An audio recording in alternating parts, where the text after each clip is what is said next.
Comparing Dateutil.Relative I'm trying to do a comparison between two relative deltas.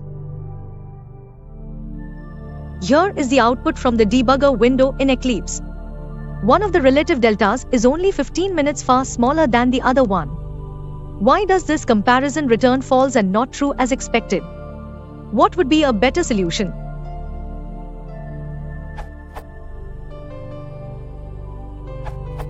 Dateutil.Relativedelta doesn't implement __CMP___ sensibly, so instances can't be compared. There's an open bug on the issue, the argument that it doesn't make sense to say whether 29 days or 1 month is greater, and that therefore the whole thing falls back on Python's default comparison seems a bit flimsy to me, but that's just an opinion.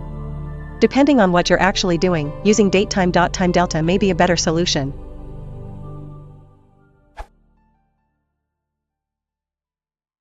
Bevor, support the chat, please consider liking and subscribe.